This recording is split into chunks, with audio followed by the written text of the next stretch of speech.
then you begin to wonder, well, why didn't ancients preserve this stuff? But then you watch the memory holding that we're doing with all sorts of different statues and things today that we have to get rid of this because of our political, our own political now. And you get a sense of, wow, we've been doing this kind of thing for a very long time. And I had a much deeper appreciation for just why we have left what we have left. We're going to devote our energies to sports and gardening, all the cultural pursuits as far as they're concerned. In fact, we're going to put the goons to sleep. Meanwhile, we dig.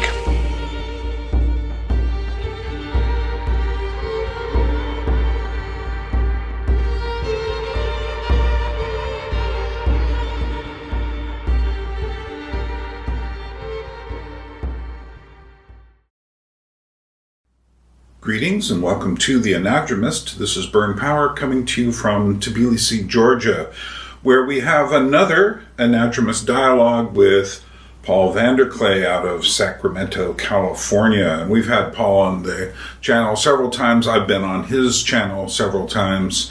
And we always have a great conversation. And today's conversation, I was really curious, since I live in Europe, in Tbilisi, Georgia. Go look that up on a map. If you haven't yet, go. I'll wait. Okay, you've done it. But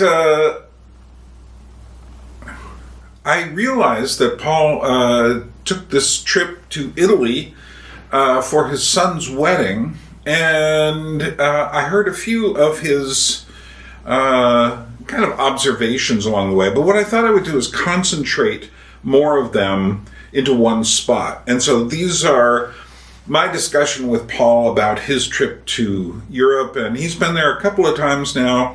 And I think I just get fascinated when Americans come to Europe, or Europeans go to America, how they see things differently when they return. And Paul did not disappoint. We had a great conversation. Come on, join us. Paul VanderKlay, talking about his journey to Europe. Well, welcome back to Paul VanderKlay, back on the channel. After it hasn't been as long this time. I think it's been about 3 months, so that's good. So, and what I really wanted to talk with you about, besides anything else that comes up, is your trip to Europe. This is your third trip to Europe now? Yes. You're starting to get an interesting perspective on the differences between the U.S. and Europe. Although, you know, Italy and the U.K. and the Netherlands are very, very different places. Yeah, that's part of my realization, just how diverse Europe is. Because the first two trips, I basically went to the same places: Germany, Netherlands, UK, and especially Netherlands and the UK. All three of them they're different from each other, but the differences are subtle. Right. Italy is a very different place. Yeah, I like to say that the northern countries are all in the cabbage and beer zone. And when you get to France, they're like, we don't care so much about beer. And, you know, Italy, it's only wine, you know, and it's not cabbage. And I remember once being in a small town in the Czech Republic, and I saw, it was a little private, we'd call it a food cart if it moved, but it didn't. And they offered a hamburger. So I said, hamburger. And they gave me a hamburger, and it was in a bun like this, little burger, some mustard, and all the rest was cabbage and carrots.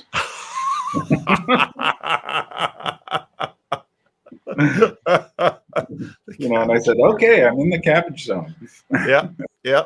That makes sense. Now, Italy was, and it was also different in that this time I was with my family. Right. And so the other times were estuary work, right. You know, this little corner type things. Yeah. How long were you there? 3 weeks. Oh, that's a nice period. That's a nice period. And you were in Italy only? So yeah, we tried to see as much of it as we could. We started in Naples, Right. and then went to Rome, and then went to Florence, and then went to Milan, and then went to Venice. So 4 places in 3 weeks, including a wedding. So also even just the diversity in Italy between Naples. I mean, all of the cities were different. They all had different vibes. And during the time, I was also reading some Italian history, some Renaissance history. And then right when I got back, I got really hooked on some papal history with respect to Mussolini and the Second World War. And that was fascinating. Right.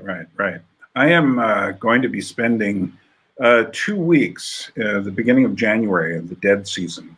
And I'm going to be there in Florence. So I'm reading all up on it. I'm actually right now reading Machiavelli's History of Florence, which is a very interesting thing because it's got nothing to do with us. And and no one's commenting on him either. So, Wow. Yeah. But and I've got different books. There is one guy who follows me on my channel who will meet me there, Gianluca. And there's another guy, my friend Jill, lives in the Italian part of Switzerland. He might be able to come down and spend a couple days wandering around with me. But it does, well, I'll tell you more about my thing at the end, what I'm hoping to get out of it. But I'm interested in, you're although you've got this Dutch heritage, everything else in you is totally American.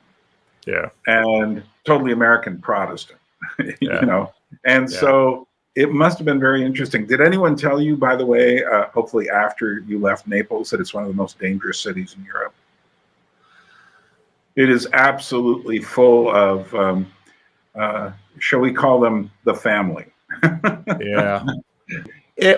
So Naples was interesting in that it was where we flew into, and there was a hookup from our Airbnb to a taxi cab, and we got in and it was just chaos.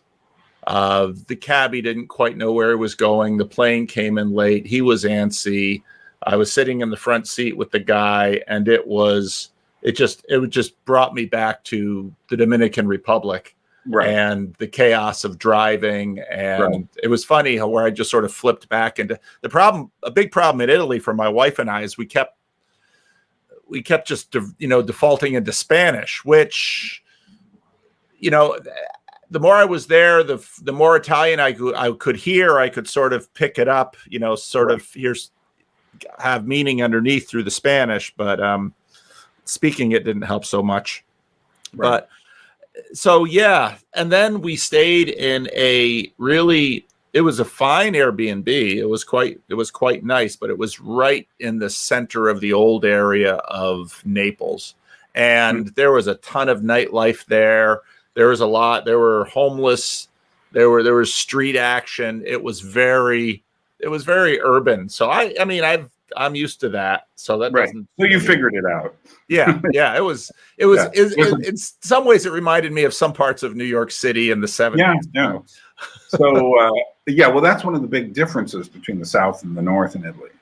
The North is really organized by Italian standards, and the South is a crazy place. But that's where there's so much life on those streets as well. Yeah, and the food we had in Italy was just amazing. So one of the people who traveled with us is a chef, and he's a foodie. So before we would go into any city, he would hit the internet and find out where we should eat and what we should eat. And it was amazing. That's great. So did you get a pizza in Naples, Napoli? That's all we ate in Naples. Yeah, exactly. And it was amazing. And, here in America, you sort of value the pizza by the number of things you put on top. Right. And we went to like one of these original pizzerias that they had this huge line, couldn't get in. We had a party of 8, but the pizza was so simple, but so good. Right. Yeah, I had you could just tell that they have put real care into the sauce and the ingredients, and you could just taste the care in the ingredients. It was really quite amazing. Yeah, when I was in Palermo, Sicily, I only went to two places. I went to Sicily and Rome, Palermo and Rome. And I remember having a pizza there, and it was just like, oh, did someone just go out and like mill the wheat and cook the tomatoes, and here's some fresh basil and everything. It just felt so fresh. Everything just, the flavors just popped. Yeah. No, so pizza, and then in different parts of Italy, we just basically ate the foods of those regions. So we left pizza goodbye, and I had an amazing steak in Rome, had an incredible steak in Florence. So we went to one of these Florentine steakhouses to get the Florentine steak, and they come to this table with this massive piece of meat that we all, carve out a little bit of it. And it was great. I'm hoping to go to one of those places with my friends, because it's obviously too big to eat alone. And steak Florentine is just, it's like thing I want to eat most in Florence. Number one, Yeah. I realize it's going to set me back a few dollars. Yeah, it's not cheap. No, but it's also, they have their own breed of cows that they're considered the bulls and the cows are the largest in the world, and they're only raised in Tuscany. And they have this is what happens when I start thinking about going to Florence.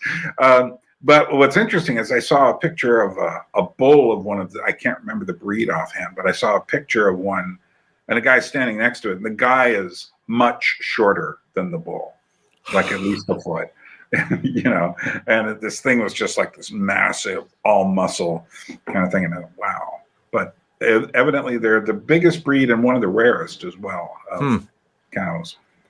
Well, part of what made Italy so interesting is that it is I've never given a lot of thought to Italy. Mm-hmm. For example, in the Second World War, they were sort of this loser. And I didn't have much appreciation for the history and the way in which, first of all, Italy, the peninsula is sort of a large dock into the Mediterranean. And so, of course, it's the center of Mediterranean culture, and was for the Roman Empire, and its strategic location, absolutely vital, and almost a bridge to Africa, of course. Right. And so now with all this migration up from Africa, it's of course coming through Italy. And just the amount of critical historical processing that has happened in that epicenter. And of course, with the, at the time of the Reformation, you have this shift from the Mediterranean to the Atlantic. Mm-hmm. And then Portugal, France, England, the Netherlands, they then sort of become this, this outward facing thing that will connect the rest of the world. And because in some ways, the Mediterranean is stopped up by the Muslims, and people can't get east anymore. And so then they obviously start going around. You have the discovery of the Americas and all of, the Columbian Exchange and all that history. So it was very interesting being there, and then just trying to get my head around, really, since I've been there, I'm just trying to get my head around the question of what is the Catholic Church? It is. The key is in the full name. Yeah, it's the Roman, exactly, the Roman Catholic Church. Right. And I haven't watched Jordan Peterson's talk with Bishop Barron on his Foundations of the West series, but even just doing the tour in Italy that we did, because of course you had the Kingdom of Naples, which sort of covered Naples and Sicily, and that was in some ways a brutal backwater of Italy. And Rome was this weird epicenter that sort of spikes and recedes. And Florence, of course, for a time was this shining star, this experiment in politics and religion and art. And then Milan, which of course was a dictatorship, but also sort of the alternative rival to Florence. And then, of course, Venice, which was an empire. Right. And I remember when we visited the Duomo in Venice, the Basilica, and walking into that basilica, recognizing, oh, I've gone a few hundred miles east, but I've gone far east when you go from even Milan to Venice. Right. And you walk into that basilica and you realize, oh, this is Orthodox. You know, just the art and in fact they have the 4 horses that they stole from Constantinople right up at the top of the basilica. You know, there's just so much compressed history there that the world all beats a path to its door. So we started in Pompeii. The second major thing we saw was Pompeii. The first major thing we saw was the archaeological museum in Naples, where when they first discovered Pompeii in the modern period, the king of Naples is like, oh, just anything good you find, bring to me. And it's this astounding museum. Hardly anyone was there. And you're walking through this museum realizing, oh, I've seen the pictures of all of this stuff in the antiquities textbooks that I've seen for years. It's just all in this museum, and nobody's making a big deal about it. It's just all sitting there. And then you go to Pompeii and realize, okay, they dug it out of here. And of course, Pompeii is in some ways Disneyfied, I would say, because Pompeii is almost a theme park. Right. And so then you're trying to get your mind around that. And I didn't even go into the brothel, the famous brothel, because the line for the brothel is out the door. And it's like, yeah, what am I gonna see in there that I don't already understand? It's a brothel. It always was. Yeah. There might be some. I don't know. Did they remove all the mosaics, or were there some still in? There's some still in the brothel. Most of them. So they have a special corner of the Naples Archaeological Museum where they have a little warning where, this is adult matter, and you go in there and it's like, the sanitized visions of the ancient world. That said a lot. That sanitization said a lot about us, and not sort of having the Tom Holland epiphany of, this we is live in a very different world. Right. Yeah, you must have thought a lot about Tom Holland as you were traveling through Italy. I did. When I go to these places, it's like, I wish I had Tom Holland, the Jordan Peterson thing. I'm gonna have Bishop Barron walk me through Rome. I'm gonna have Jonathan Peugeot walk me through, Jerusalem. I'm gonna have, I wish I had Tom Holland next to me walking me through, and I wish I had Cale Zeldin and Father Eric, some of my Catholic friends. When I was in DC for that conference, there was the DC conference in the summer of 2023 was very Catholic in terms of the corner, and it was the monasteries and basilicas. It's all of our events were there. And so walking with Father Eric through the church, it's like super helpful, where he would just sort of connect dots and yeah. So you also read some books on Catholicism or the Roman Empire, or all three. I was, delving into some Pax. I had Pax at the time, so I was reading that. I was reading a lot of history of the Italian Renaissance. There's another professor at the University of Toronto who's written a number of stuff on there. He's got some books. He's got a great courses on Audible that I had listened to 2 of his great courses on that before. And one of them was sort of understanding the different, and that one great course is really the PDF is what was a super helpful guide, because he, here's a history of Naples. Here's a history of Rome. Here's a history of Florence. Here's a history of Milan. Here's a history of Venice. Just really short to sort of orient you to understand, well, with the collapse of Rome, the cities sort of preserved things. And of course, you just have barbarians washing through, and the church sort of preserves things. And then, of course, Ravenna and Venice over on the East Coast have their connections to what is still Rome. And that's sort of their foothold into Italy as the Germanic tribes just keep coming through and changing the politics. Right. So that was super helpful. And then, like I said, towards the end, I was listening to Tom Holland's brother, James, and his Second World War invasion of Sicily. So there was a lot of Sicilian history in that. Did you get as far as the campaign up to Rome? No, not yet. Okay, because that is brutal. Sicily is easy. Yeah. Sicily is easy, and of course, by then the Germans, are trying to keep the right. base. Well, what happened was the Germans took the Italians' place, and then they just really said, "Nope, you're not coming."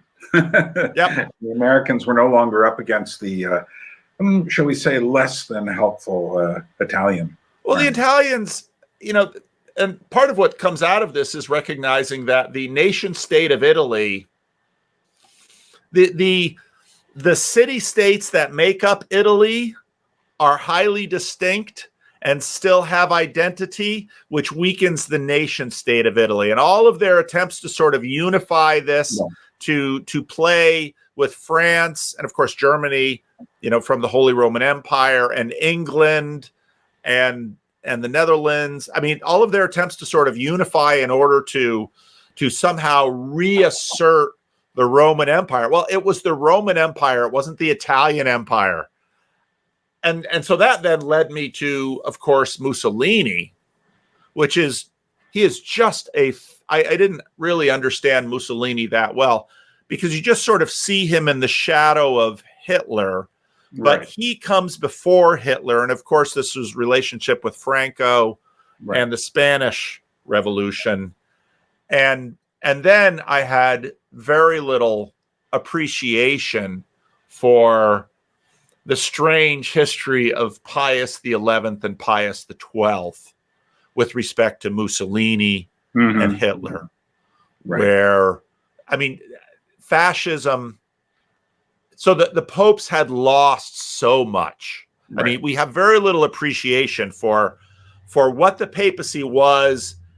I mean, at the beginning of the 20th century, after Italian unification, the popes are basically prisoners of the Vatican. That's what they are. They don't leave it. They don't come out. People come in and talk to them, but they are prisoners. And with Mussolini, there's like this glimmer of hope that maybe through Mussolini, we can at least start to rule Italy. And then maybe after Italy, the world, maybe fascism will be this tide. But of course, Adolf Hitler, who again raised Roman Catholic, something that's seldom said. He wasn't by any means a Roman Catholic. I mean, he was this pagan. But then, of course, Mussolini, they sort of had hopes to kind of manage and contain. There's absolutely no hope with Hitler. Hitler just starts ripping into and destroying the Roman Catholic Church in Germany.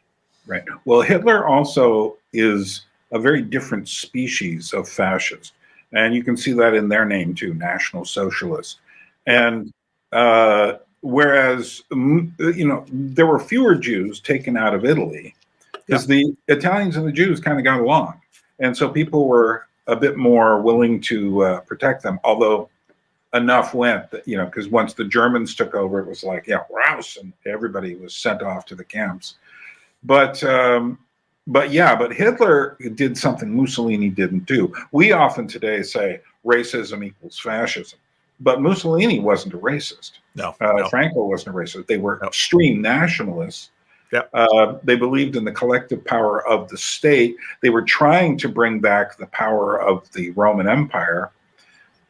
But Hitler actually got in touch with our American and UK weird genetic hereditary ideas from people like Margaret Sanger and all these people who wrote their books about the state of the races. Also, through Himmler, he got in touch with the occult leanings of, starting with Theosophy. Madame Blavatsky there actually named the Aryans from an Indian word and applied them to the master root race. And that's where they got that. And there was a whole lot of that stuff going on. But whereas Italy is a very different story. And for one thing, they were on our side in World War I.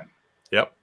And they lost a significant chunk of their territory to Austria during that war.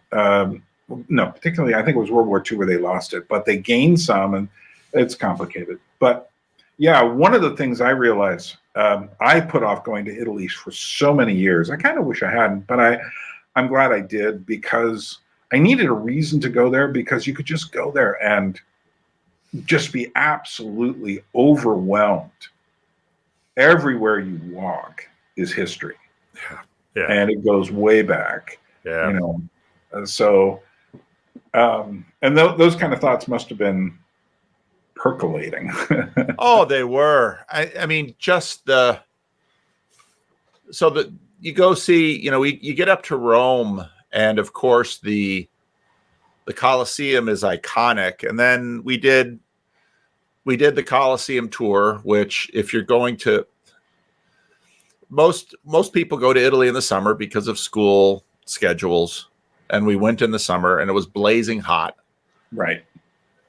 But I would love to go a different season without the crowds. And there was a lot of conversation in Italy about tourism, in terms of, the tourists are driving us. I mean, tourists just take over Florence. Florence is not that big of a city. Oh, I know. And then in peak tourist season, it's just wall to wall tourists. I can imagine if you were a resident of Florence, you would be driven crazy by that number. And the same with Venice. I mean, Venice is this tiny little place.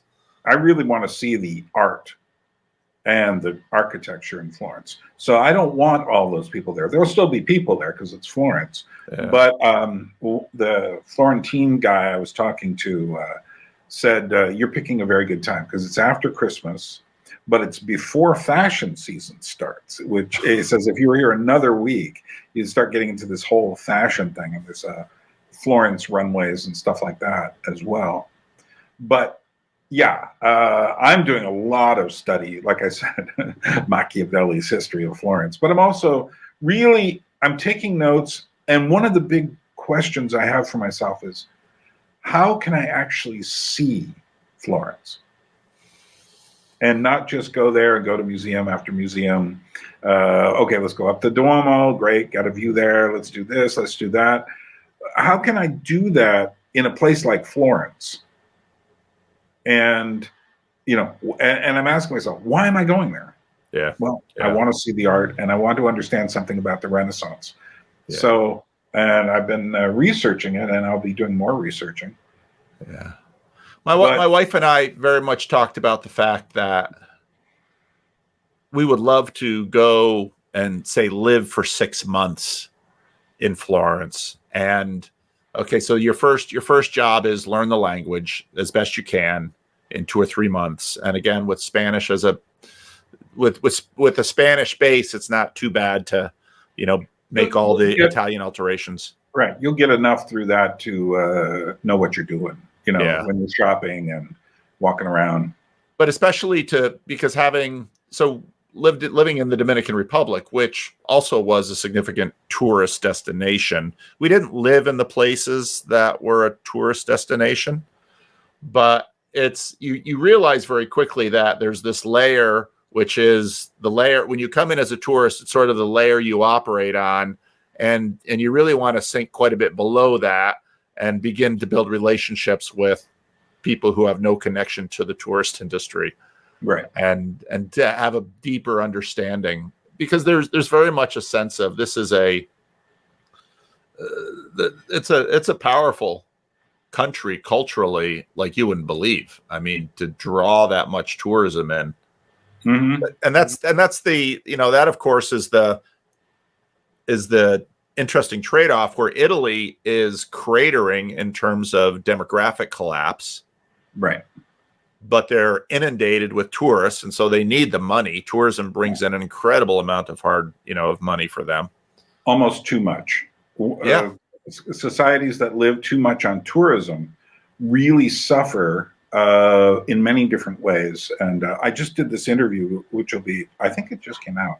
This guy, Doug Lansky, and he's a tourist industry keynote speaker, and he talks about the issues in there. But a lot of it has to do with no one, when we started coming up with tourism, nobody thought about in any way controlling it. So, for instance, they'll just keep selling you hotel room after air flight after hotel Airbnb, and it doesn't matter that Florence isn't that big, And Italy even worse, or Venice even worse. Right, exactly. Venice is tiny. Right. I mean, you could walk across that city in half hour, even all the little bridges, and so one of the walks my wife and I took, our restaurant tour guide had departed from us at that point. So I just used, I forget, whatever, Google Maps or something, and found a little restaurant in a different part of the city. And it was wonderful because we were actually able to sort of escape the tourist area, and you're walking through the streets and you have a sense, this is how Venetians live. Mm-hmm. Yeah, the whole Disneyfication thing of so many places, and the over-tourism is now officially a word, where it's just like you have far too many people. I'm fortunate here. The Americans really haven't discovered us yet. The package tours and the big buses and all of that, Rick Steves and everybody, they don't know we're here, which is great. The Russians know we're here, so you see the Russians here. And there are other people. You see a few Germans, but Germans you almost always bump into when they're hiking, because the Germans, they're just going hiking up here. It'll only be 2 or 3 hours. We're just going straight up and then cross around and then come down. Do you want to come? No, it's okay. You go. Maybe I'll meet you on top and walk down with you. But we've arrived at weird times where the places that people really want to see, they don't even know how to see them anymore, because there's all this what Walker Percy called the preformed symbol complex in front of you. And in his it's a great essay called The Loss of the Creature, and he spends a while talking about Grand Canyon, and he says, can you have the experience of the conquistador Cardenas coming along through the mesquite, and suddenly opens before him, El Gran Cañon. First person from Western perspective to see it. No place to put it in your brain. Right. They didn't really explore it, but it was just like they named it the Grand Canyon. Later he says, now whenever we travel somewhere, as soon as you see the postcards or the pictures or the YouTube travel vlogger or whatever, you're already doing all of this stuff in your brain, and then you go and you expect it to be like that. Like, how many people want to go to a Caribbean island and stand alone on a beach, not knowing that if you're there's going to be a whole bunch of other people there too, because they can't make their money on you alone, and you're going to be in an all-inclusive resort, and you're going to be standing and with lots of other people, and it's going to be difficult to get that experience you saw in the preformed symbol complex. And Walker Percy also has a whole thing of how we can recover this, which it's a fascinating essay. But what's the name of the essay again? The Loss of the Creature. And you can find a PFD of it. If you don't, I have a copy on PFD. Yeah, I thought about that dynamic so often on this trip, because I remember so my son says, okay, we're going to do an Italian destination wedding. And I'm like, well, this is going to set us back. Right. 3 Was he months. marrying an Italian? No. And why Italy? I'll let you and him argue over that. Thank you. But at the same time, one of the things that my wife and I recognized a few years ago when we went to Australia was that it was more and more difficult to plan a vacation that my children would drop everything to go to. Right. And so in that sense, I was super happy that I they decided to do this. Because now, it was funny because when I said to my kids, Mom and I are going to take a trip. You want to come? They go at work. Okay.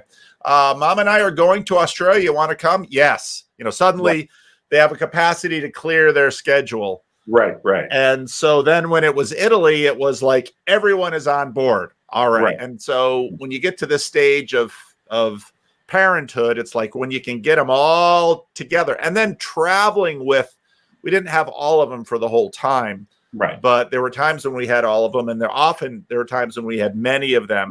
Where was the wedding? The wedding was in Tuscany. Okay. And it was a vineyard that had I forget whose tower it was. Oh, the property. The property used to be a winery of the Medicis. So there was a tower, and my wife and I stayed, and it's the whole place has been, again, Disneyfied. It's been beautifully done over for American audiences that want something super cush, and it was super cush. Right. So, yeah. Well, I am told that Tuscany by itself has more historical treasures than all of the United States. And that all of Italy has more than the rest of the world. Yeah. Because it's just so dense. It is. And so, yeah. So having all the kids together, but then it was, okay, where do we want to go? And kids are, then the kids are popping off. And it's all of those preformed symbol complex places that are in their minds. And then I say, okay, the one thing I really want to see is Pompeii. I really want to see Pompeii. And I said, then everybody was down for Pompeii.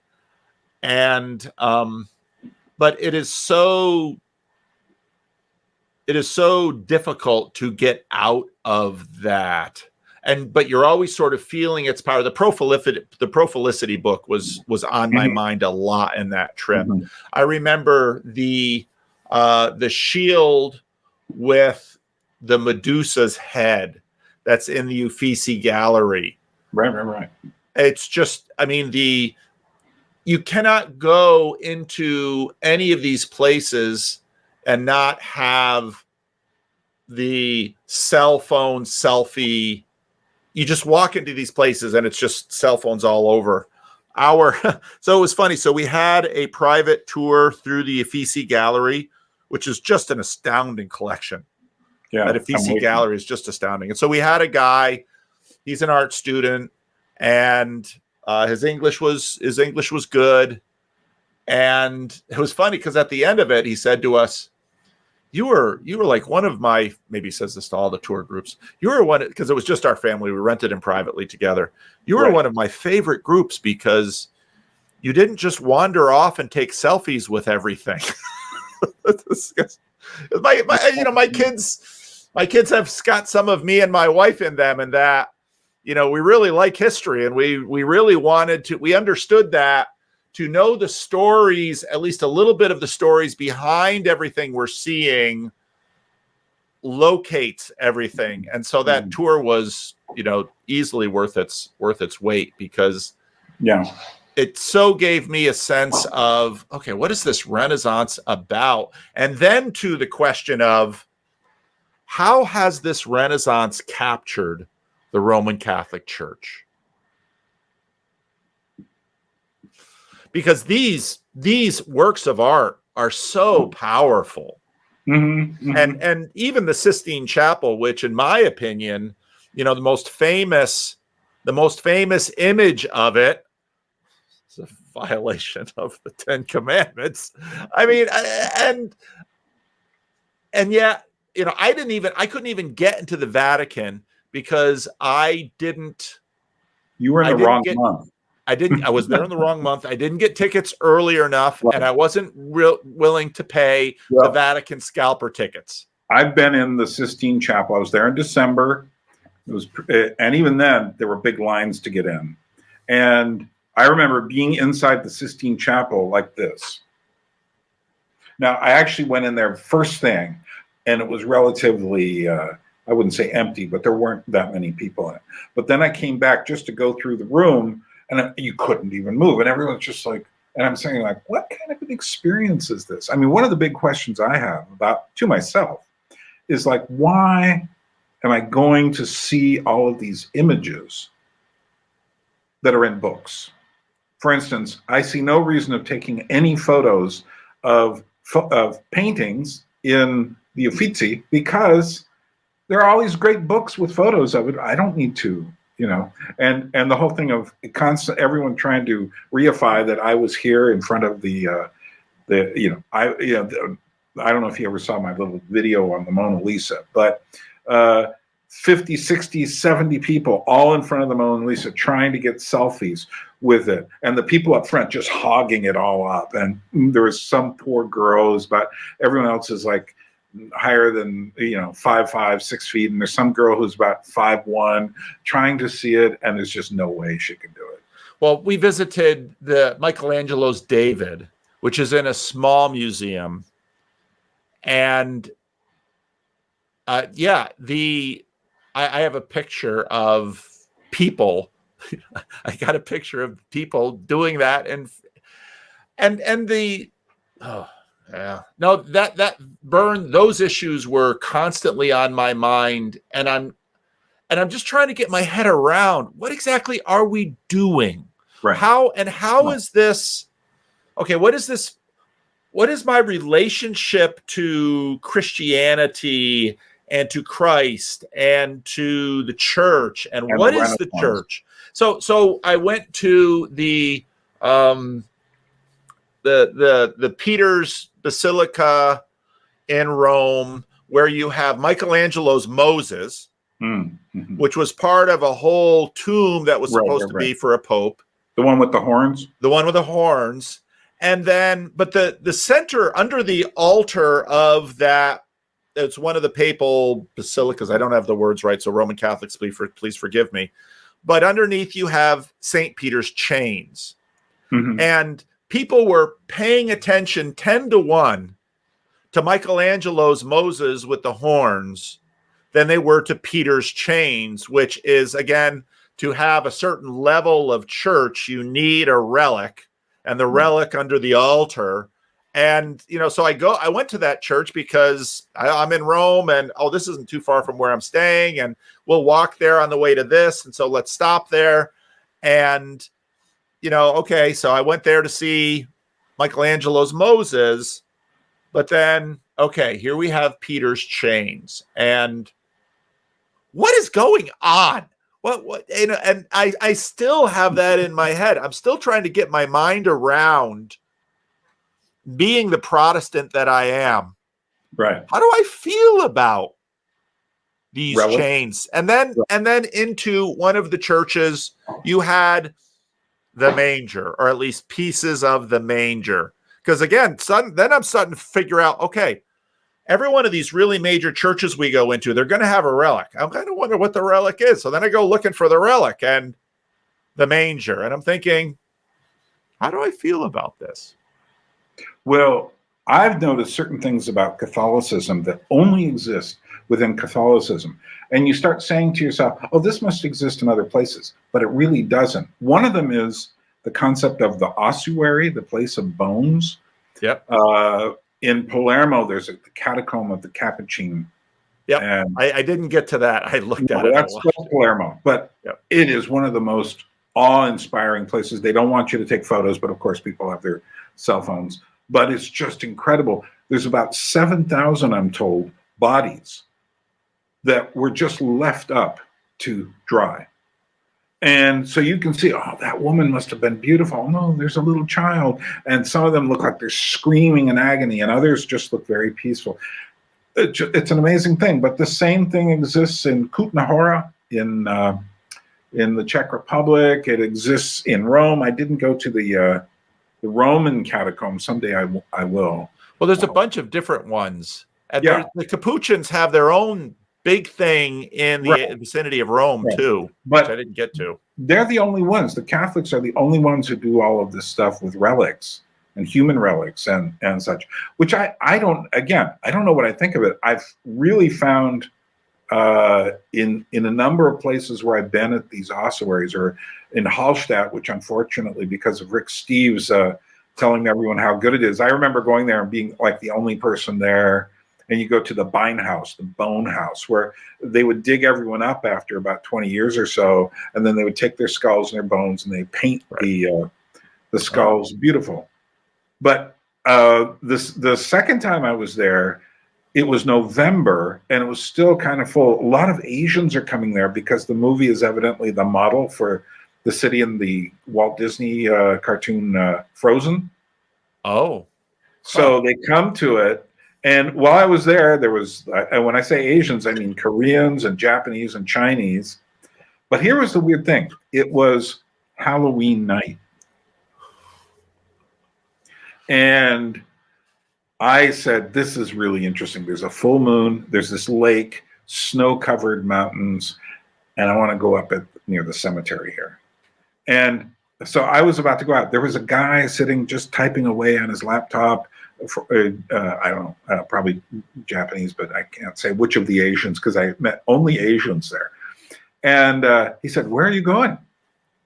I said, "I'm going out for a walk." He goes, "There's nothing there." I said, "Don't worry, I'll find it."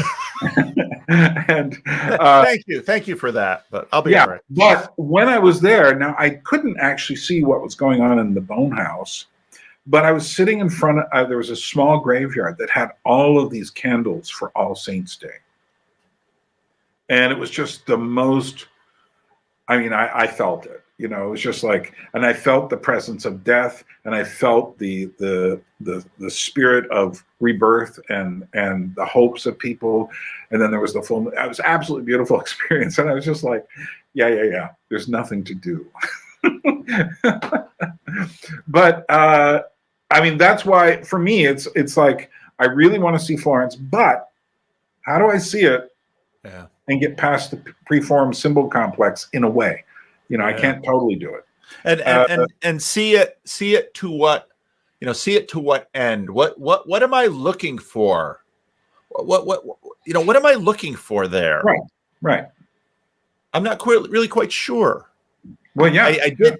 Again, for me, part of it was, what is the Roman Catholic Church? Because on one hand, the Roman Catholic Church is a church down the street, and it's a church that, my friend Father Eric is a priest in, and my friend Cale Zeldin is a faithful and loyal member of, and I have, now via the channel, a number of Roman Catholic friends whose faith and I esteem, but the church with, and the papacy, it's just like, what is going on with this stuff? I just try to get my head around it, and I can't.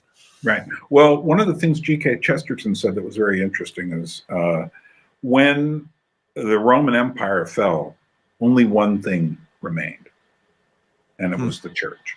Yeah. And in fact, all the vestments and the clothing come from, so much of it, especially the higher positions, come from the Roman era. Yep. It is, in a sense, I often say that in life there are little residues of things from the past. For instance, Babylonian religion is still alive, and someone says, "Well, who's doing that?" I go, like, it's called astrology, and the Roman Church, the Roman Empire is still alive through the Roman Church. Barristers in England still wear wigs from the 18th century. It's just you find these weird things that somehow didn't disappear, and people get used to them and just think, oh, that's just the way we do this or that. But in fact, the past never really goes away. And Tarkovsky says, in a way, the past is more solid than the present, because the present is slipping through your fingers. Yeah. But in the past, those things have happened. Yeah. And many of them can't disappear. Yeah. Well, and I think about how we have, disrupted the past. And it's funny because you can't see, I mean, the amount of statuary in Italy is just numbing. I mean, there's so much of it, and some of it is so old. I remember going to the Getty in Southern California, that like the Getty, they have like a separate Getty in Southern California where they have a lot of the Greco-Roman stuff, the villa.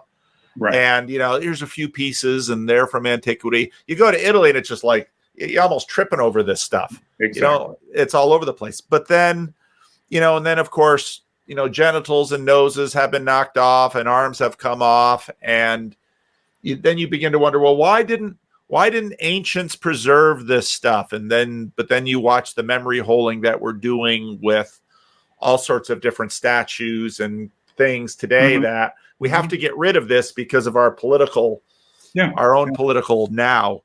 And you get a sense of, wow, we've been doing this kind of thing for a very long time. And I had a much deeper appreciation for just why we have left what we have left.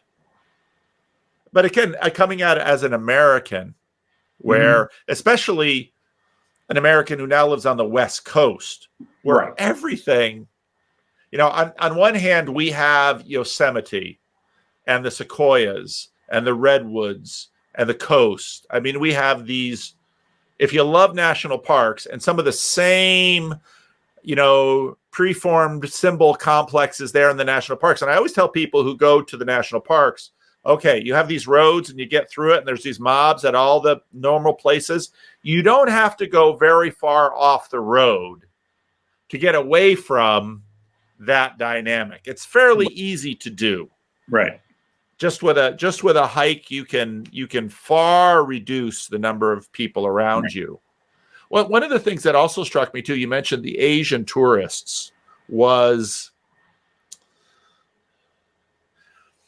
this is Western history, and the participations and the fascination of Asians into this history. Now, we're fascinated by theirs. I would, love to go to Asia and see their history too. But it's just kind of getting my mind around. I just had a regular sense of, I'm here, I'm looking, I have no idea how to process everything that I'm watching on so many levels. And maybe that's why we do this, to have that aporia, to just be like, I don't know what just happened to me, but something happened. Well, there is a couple of interesting psychological conditions that have developed because of this proliferation of imagery. One is there's certain Japanese people have gone to Paris and just been so overwhelmed by Paris that they just kind of break down.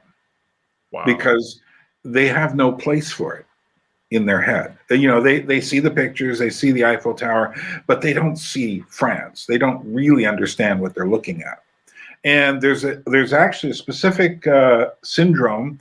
It's actually sometimes called Florentine syndrome. The official name of it is Stendhal syndrome, from the French writer Stendhal, who basically started, there was just so much to look at in Florence that it's like he just started clouding over, and he couldn't make sense of it anymore. Everything just became confusion to him.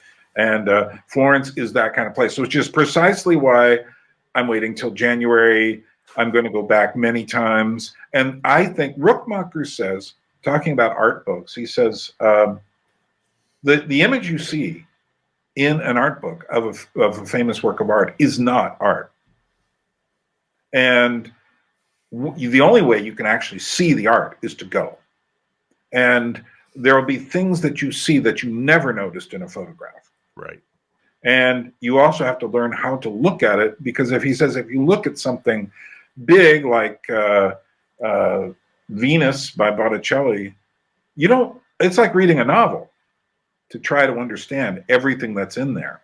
Right. And most people, he says in his What is Reality lecture, he says and he says Americans were particularly good at this, but I think Europeans are good at it now too, is that just at the point when some kind of reality is starting to break through, he says the Americans suddenly get nervous and leave. Well, so boy, you raised so much interesting things right there. So one of the interesting, so if you go to Naples, there's the museum, and obviously you're looking at these things in a museum, right? And then you go to Pompeii, and one of the most interesting, so there's this one major exhibit in Pompeii where they've created this massive covering, and you go up on these stairs and you go down, and they're still excavating it, and you see the dirt, and you begin to realize, holy cow, there's what percentage of this city that is still buried. Right.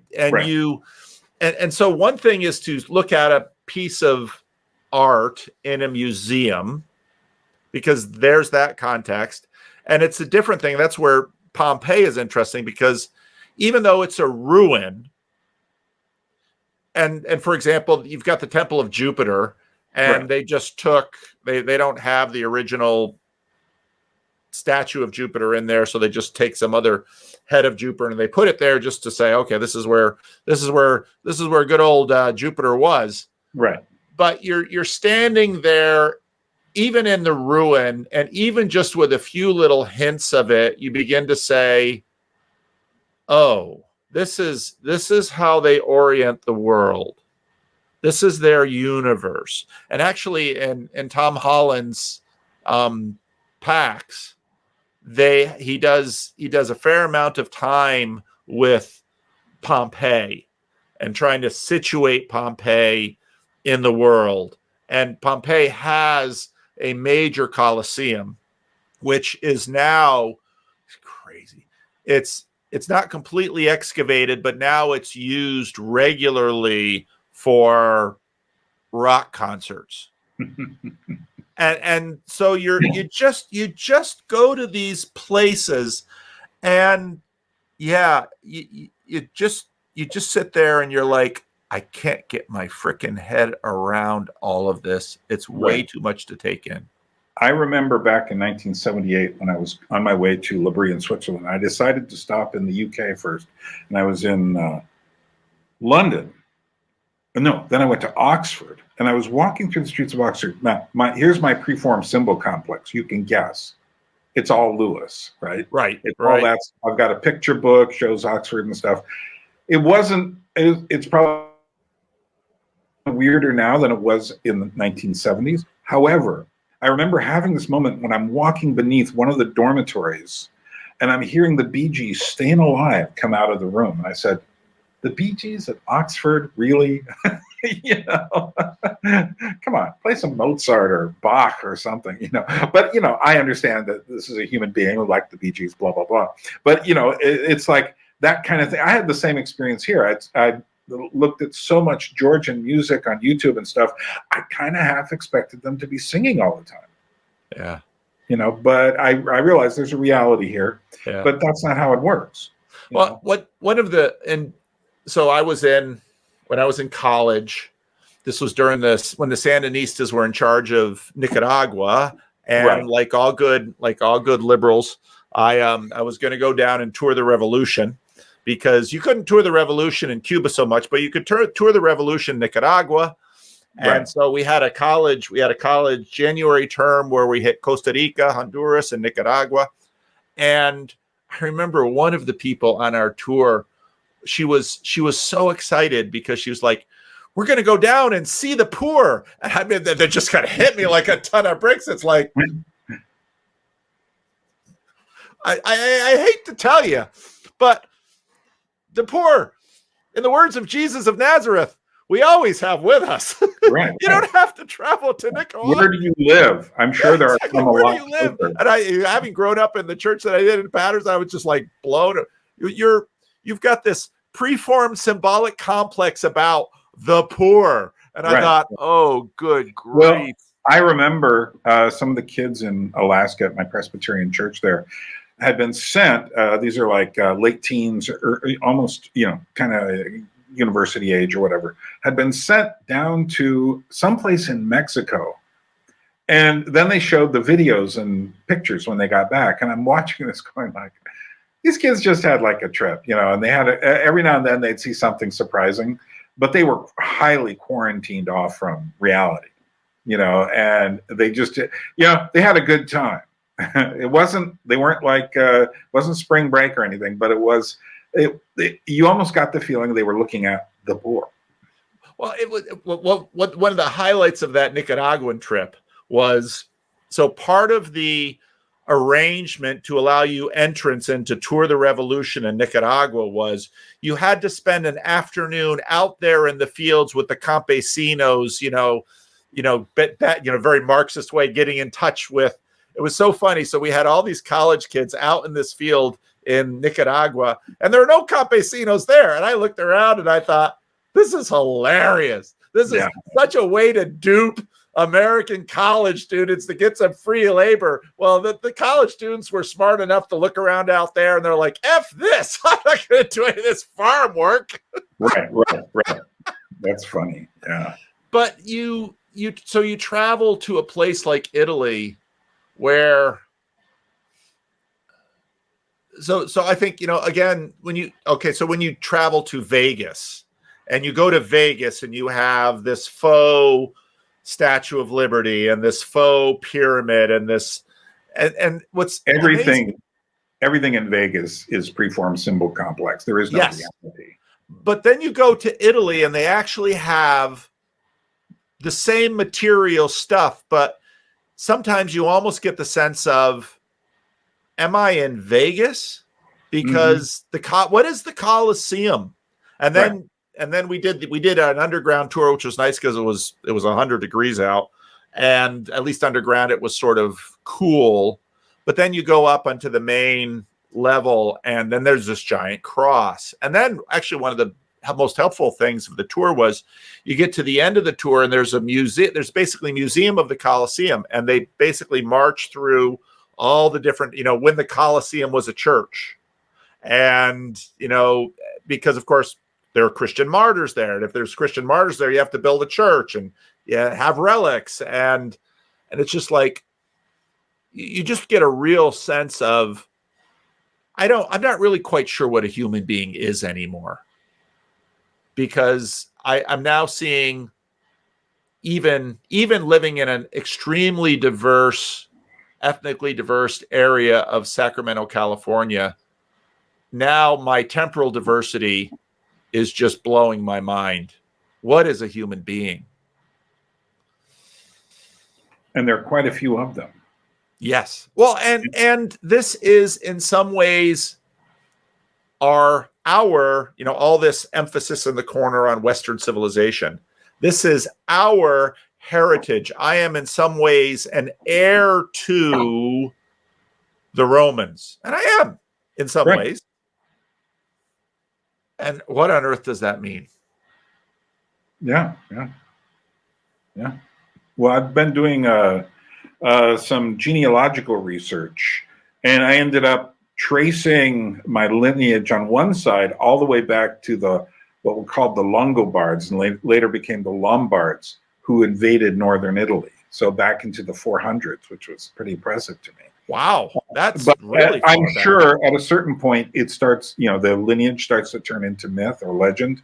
Yeah. But that's fine with me. That's how it should be. Yeah. And but nevertheless, and what's interesting is the oldest one that I could find was a Scandinavian witch from Sweden. Well, you also get a sense of human beings travel. Mm-hmm.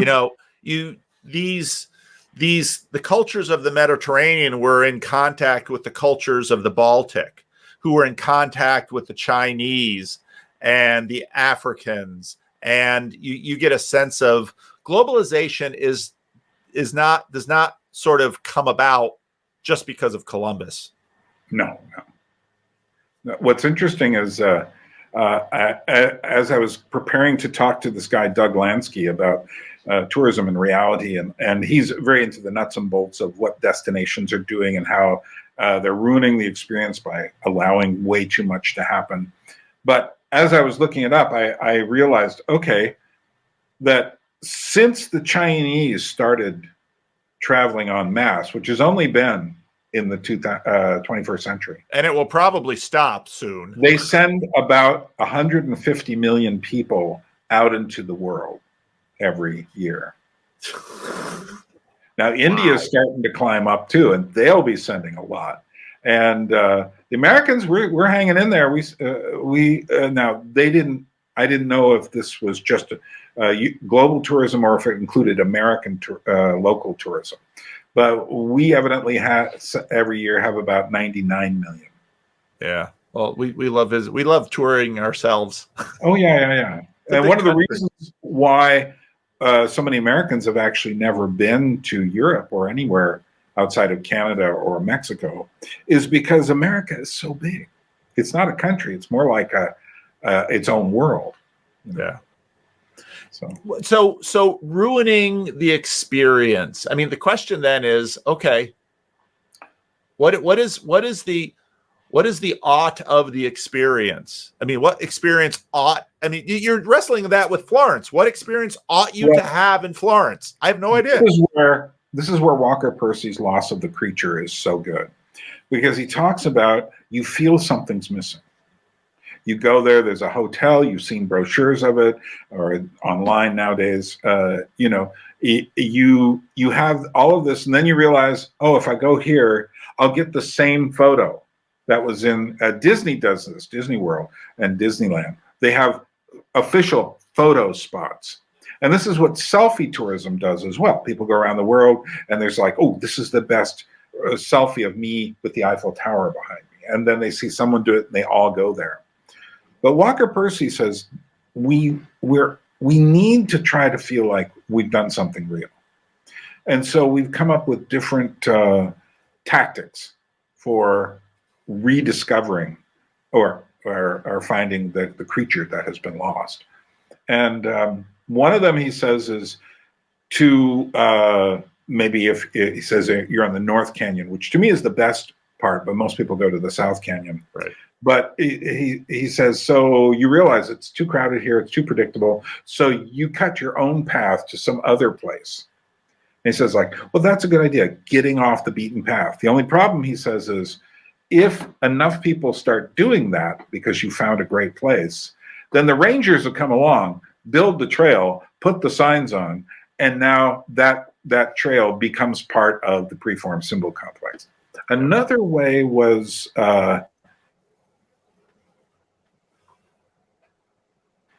which is you're standing behind the people, looking at them looking, or looking at them not looking. Yes. And then he says, here's another one. This actually happened in the north rim of the Grand Canyon during World War II. Certain really badly wounded soldiers were sent directly from the front lines. And when they woke up, they looked outside their window and they were at the north rim of the Grand Canyon because nobody was traveling then. So they used those for recovery units for soldiers. He says, now you're rediscovering the creature again. And he goes, here's another one. So you go to a place like the Grand Canyon, you do all the Grand Canyon-y stuff, and you're sitting on the edge and you're having this breakdown with your wife. And suddenly you realize the relationship could end right here. And then you look around you and you go like, I'm at the Grand Canyon. This is happening here. Yeah. And so those were ways he thought of rediscovering, so when I go to Prague gets very crowded, but everyone stays on this one strip that goes from the Old Town Square across Charles Bridge up to the castle. And they just come back and forth. They don't seem to know any other way. Yeah. So that is super crowded. Meanwhile, I'm coming there to meet puppeteers. I'm not interested in that way. I will cross it now and then and go like, what are these people doing here? Oh, there's your M&M shop, Yeah. It's like, and so for me, when I go there, I know very easily how to escape and find the real thing. Well, you have the dynamic. So I've been living in Northern California now 27 years, and I regularly meet people who has never been to Yosemite Valley. Regularly. In Paterson, New Jersey, we were 16 miles from New York City. Regularly met people that had never seen the Statue of Liberty, which is in New Jersey, by the way. I understand. You're putting the pro New Jersey slant on it. I got it. I know the whole Staten issue. Island was robbed. They stole that from us. But but it is this funny dynamic where the locals, Statue of Liberty, they understand, they know what it looks like, they could recognize it, but they've never bothered to go and see it, or go up it or anything like that. Yeah, well, when I lived in New York City, the only time I would go to the Empire State Building or a Broadway musical is when I had people visiting. Yes, yeah. No, that's exactly right. Yeah. So what have been your thoughts now about the Renaissance and Catholicism? If you can you boil any of them down, or you still swimming in your head? I'm really uncomfortable with the role of the Renaissance in Catholicism. I have a better understanding for some of what I hear Peugeot sort of intimate at times, but yet I don't look at orthodoxy and say, oh, that's the real thing. It's sort of made me a deeper Protestant, even though, anybody who sees my rough draft for Sunday sees that I use images on slides, and I do use images for my sermons. One of the things that I thought about was, not only when you visit churches and chapels do you see the iconography and the Renaissance imagery, but even when you go to museums, you see all of this other Renaissance imagery that's been taken out of churches and preserved in museums. And one of the interesting things is many of these major cathedrals have museums attached to them that sort of chronicle the history and development of the cathedrals. Many of these have sort of underground tours where you can go underneath and see the crypts, and so all of that is fascinating. But okay, if most of what I knew about Jesus I learned from walking into cathedrals, I would know he was kind of a misshapen baby on his mother's lap. He died on a cross. Those would be the two major things that I would know about him. And, virgin birth and, crucifixion, not bad thing. Resurrection, but the resurrection is sort of hard to illustrate. Yeah. And I think that attempt to illustrate the resurrection leads to what C.S. Lewis complains about with respect to the resurrection. So, and again, I'm really trying, because when I talk out loud about some of this stuff, some people, I sort of energize the tribalistic Protestant Catholic thing, which I really don't want to energize. And many of my Catholic friends know exactly what I'm talking about. I just think about how easily we begin to fixate on images and the very thin line between iconography and idolatry. And then I just wonder about, you've got millions of people from all over the world coming in to see these churches because Michelangelo carved out a piece of stone. Now, I'm completely understand where, for some people, walking into a cathedral can provoke a religious experience and then maybe even initiate a religious conversion, and I celebrate that. Yeah. Yeah. I still don't know what to think about this whole thing. I still don't know. Well, Francis Schaeffer, who lived in Switzerland just above Italy, used to drop down on quite a few different holidays and go visit Florence, and particularly the Uffizi Gallery. And one of the things he said, I think, was a very fascinating thing. I love Botticelli. I love a lot of the Renaissance work. But he said there was a point at which It was rediscovering the human. And then it just tipped a bit too far. And that became the problem. Whereas, so now you've created all of these, it's the first real mixing of the pagan and the sacred, but in a place where, if you see The Birth of Venus by Botticelli, what makes that such a unique painting is the fact that essentially he's given you a pagan myth, Greek myth, but he's kind of put a Virgin Mary face on her, which is very interesting, which is not something anybody ever did in ancient Greece or Rome. They would have looked at nudity as being powerful, like Michelangelo's David. They would have seen it in such ways. But it is this mixture. And it is fascinating that not long after the beginnings of the Renaissance, you then have the Protestant Reformation, who goes on an anti-iconoclastic stance towards imagery. And Schaeffer says it would have been nice if they could have just put this stuff aside in storage and waited until we understood it. But he says they didn't do that. And the reason they didn't is because these images had far too much power. Yeah. And I very much had that sense. I thought, I understand the Protestant reformers better because I see the power here. And another thing that especially that sort of I started with Naples, or I started with Pompeii, really. So I started in ancient Rome. Right. And I sort of went through, the Renaissance, and I ended in Venice. I didn't hit the Protestant Reformation in any of the time I was in Italy. But I had a sense of how to go to Pompeii. You walk into these rooms with these frescoes on the wall that are filled with the imagery and the stories of pagan mythology, plus the same. I mean, it's an amazing thing to go to Pompeii and see what is ISIS doing here. There's this, and why are there crocodiles in these frescoes? Because there was sort of a re-fascination with Egypt, and the Romans were taking their gods from all over the Mediterranean and bringing them there and domesticating them.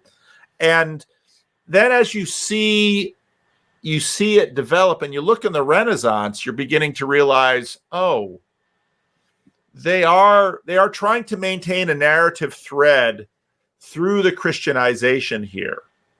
And the Orthodox, they do that too.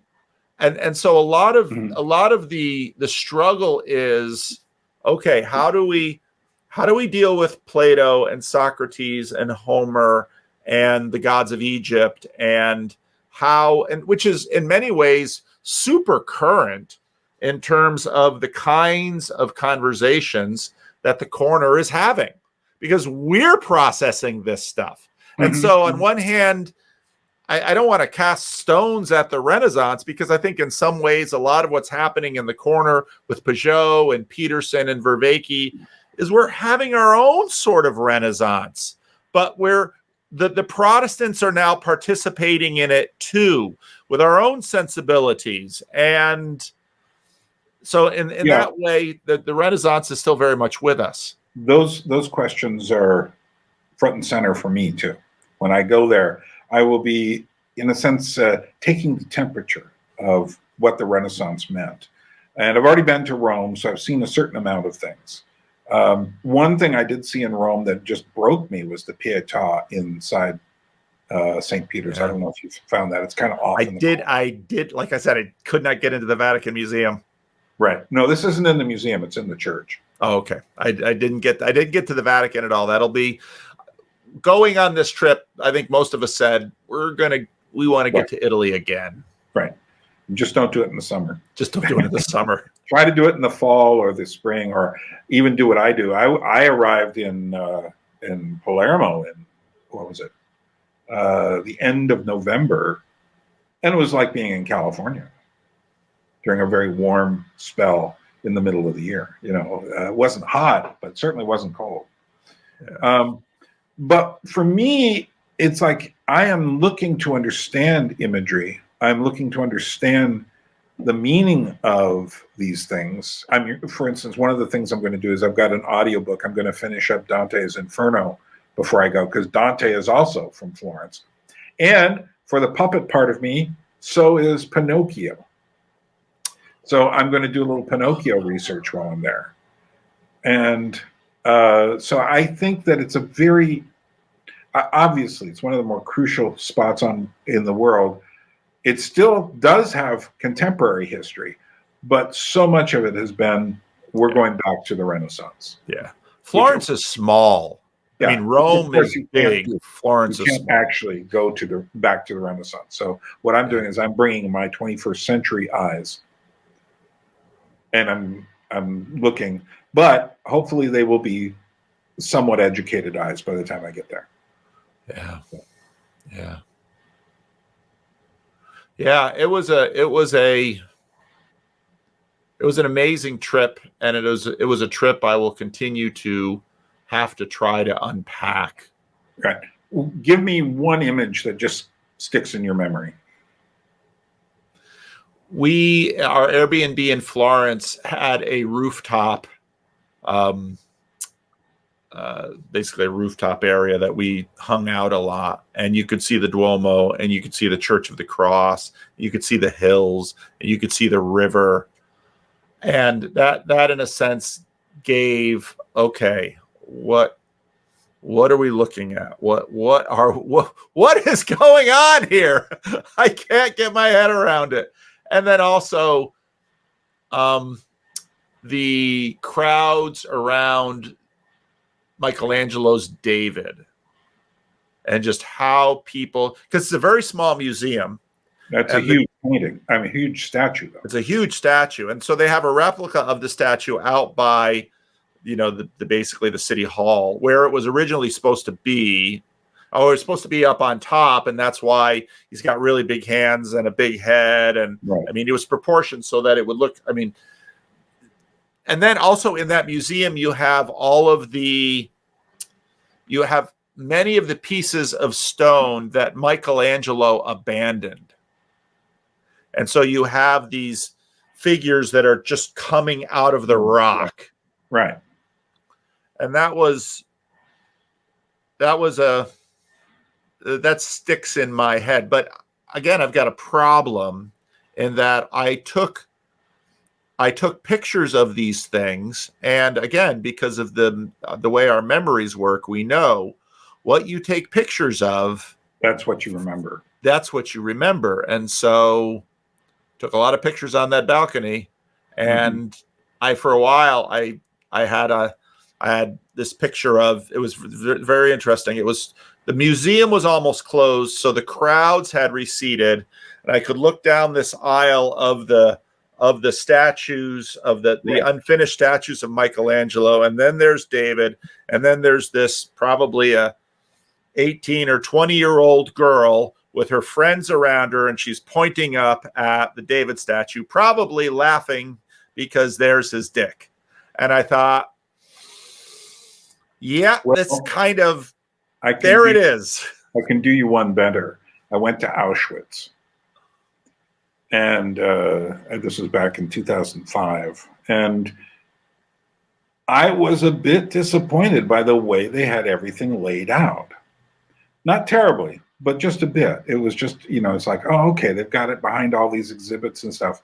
There was only one place where you really, really, really felt it. And that was in the actual place where they burnt the bodies. And all of what I thought focused on this one small square. And I thought, lights go out, you're in here. That one small square with a little light is the only thing that you're keeping your eye on, because it's the only hope you have, and that's where they put the gas in.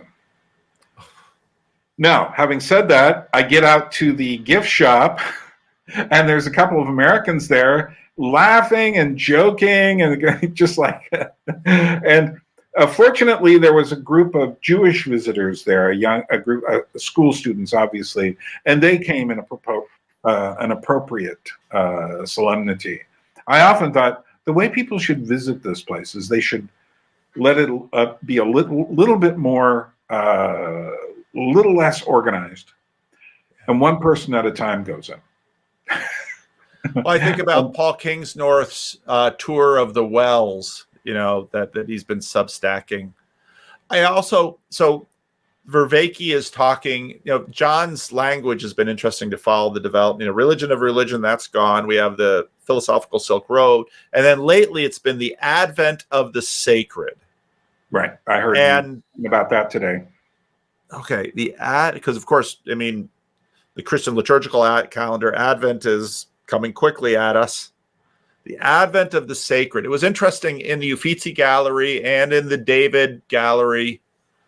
The crowd's there, and the din just begins to rise. It's natural. Everybody's trying to talk to each other. They have to talk over each other. The din, and then someone will yell out, "Silence! Silence! Silence!" to try and get the din down again. And well, that tells you a lot right there, doesn't it? It does. It does. Where was I recently where it wasn't Auschwitz, but it was a situation where someone would basically say to me, people can't come into the presence of, and again, it was the sacred. And so again, back to the Church of St. Peter in Rome, where you have, what is more sacred? Da Vinci's Moses with horns, or the chains of St. Peter? What is more sacred? Yeah. Here's an interesting one. Now, I've read different people. Rookmacher, being a nice Dutch Protestant, was really loved art, but had a lot of questions about the relationship of art and Christianity. Owen Barfield really finds imagery interesting. And in his writing, he tends to talk about it. But he says there's also a way in which we've created this idol out of it. But he doesn't mean idol in the sense of worship, but rather as an image which doesn't hold anything. They have ears but do not hear. They have eyes but do not see. And you just think about magazines or visual imagery on the internet, and it's all this flat, dead stuff. And we're overloaded with images. But Barfield had a lot of respect for the sacred. Jacques Ellul, on the other hand, being more of a Barthian Reformationist, has absolutely no respect for the sacred. And he just says that when you recreate the sacred, you are creating the very religious things that we're supposed to be not involved with. And his book, The Subversion of Christianity, is an amazing book where he talks about how he goes through the history of Christianity, and he talks about things like, when exactly Christianity began to have problems with women. And it wasn't at the beginning. It was sometime in the Middle Ages. When they got the concept of the just war, guess who they were fighting? The Muslims. So, and he points out all these things in different periods where there's always a temptation towards this or that. And he says the original temptation is to make what he calls the it between God and ourselves of Jesus and Christianity and the religion. He also has another book, which I'm really fascinated. It's one of my favorites. It's called The Humiliation of the Word. And what he does is he talks in that book how we were talking about visual communication, where visual communication is often bam in your face. You don't know how to take things. And this is especially true. I just saw this absolutely crazy movie called The Substance this week. Fascinating, very interesting, but absolutely, it's I think there'll be some people up for awards in it, but absolutely insane imagery. And imagery just hits you. It's an immediate thing. But he says the word always takes time. And for him, the word in language is always, we are not engaging in what Ellul would call the word right now. We're closer than many other forms of media, but we're not, because you got to be in the same room. You got to. It's got It's not about the microphones. It's not about the presentation. It's not. It's about this thing. And he says included in the word are the pauses, the looks in the eyes, the doubts, the wondering if you communicated. And so he would say things like the recording of the voice is one step further towards the visual. And propaganda is essentially the word being entirely visualized, so that it just is, whoa, and you get this thing. And but anyway, that leads on to his propaganda ideas. But I think that for me, I've also come to see there is a very important thing, because I also make art myself. I actually have a channel that I don't talk about that has, it's called La Crematorium, but it has some of my visual art and experimentations. Sometimes I experiment with things I don't really even agree with, like AI stuff, just to see what can you do with this? How does it work? Is it redeemable in some sense? But I found out it works much better for dark imagery than for good imagery, because the good imagery all ends up looking like plastic. Yep. Whereas if you jam up the prompts enough, you can get some very strange things, which are good if you're interested in horror films, like I am. So, yeah, we live in a time when we are surrounded by this chaos, this noise of imagery. I mean, you think of what's happened to Times Square over the years, and it's just, screens and lights and all of this stuff. You can't even take it in. But then again, the computer is like that for us too. Yeah. Think of a Google image search, but think of a YouTube page and all the stuff, and then the algorithms keep throwing you more stuff, and some of it you're just like, I don't want to see that. That's not what I'm interested in. And I always notice that with the Google algorithms, you get to a point where you go like, okay, I got to break what this thing is recommending me, because I got to go look up, I don't know, let's go look up some natural history stuff, or let's look up, I don't know, history of statues or something. It's just like weird stuff to break it from just continually sending you down the popularity rabbit holes. So that is indeed the case. Well, it sounds like you had a good trip, meaningful in the sense that you may have been rushed through some places that were too crowded, but it sounds like you were doing the right thing. You were trying to engage with what you were seeing. Yeah, we did, and so my wife and I mean, we homeschooled our kids for a lot of their education, and I was pretty proud. It was interesting because I wondered if there would be much tension between, let's say, what my kids would want to see and what my wife and I would want to see. There was really none. And what that made the trip tremendous, because my kids, who are now adults, they all sort of picked their own part of the trip. One of my daughters, she got a lot of our reservations in early.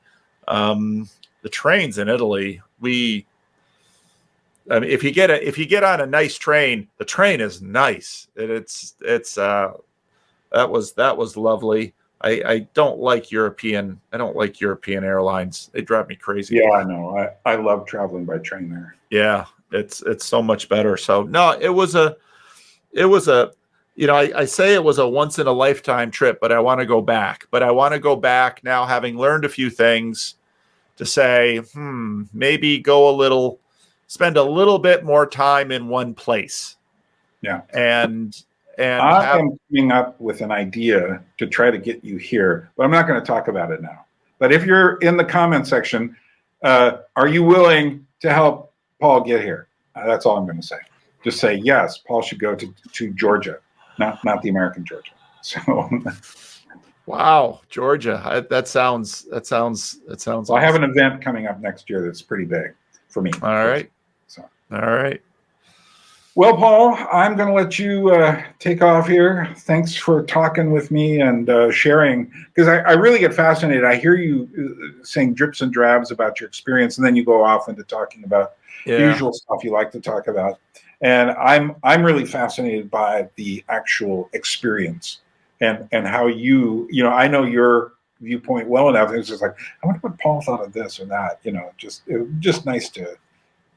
Yeah, I really have to talk to Cale, and I really haven't had a big conversation, although Cale is going to come to my sister's place in Connecticut. He's right in Rhode Island. He's just right across.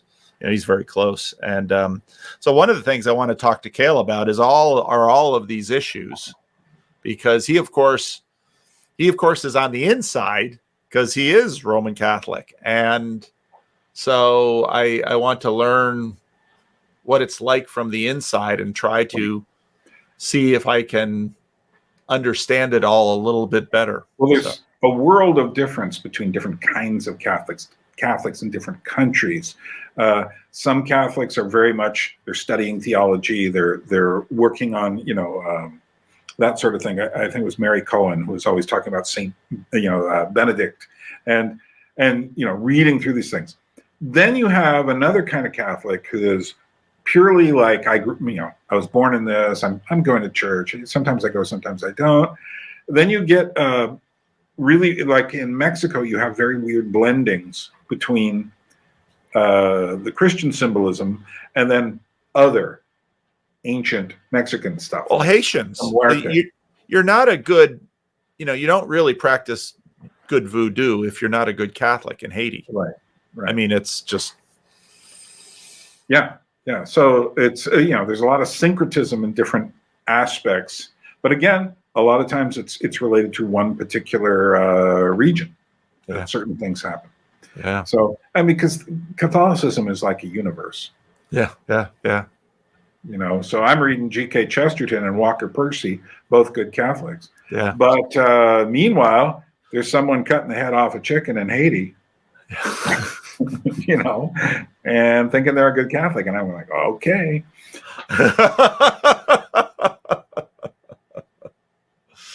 That is true. All right. Wonderful, okay. Bern. Well, I'm going to, let me just hit the button here. And then we'll talk for a couple of minutes afterwards. Great.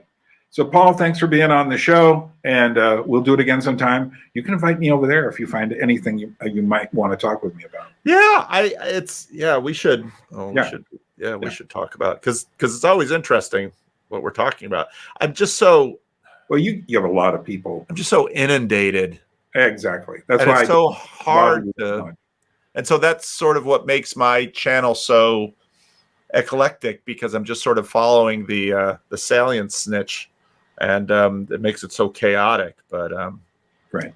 Yeah. So, okay, that ends this recording. We will talk in the future.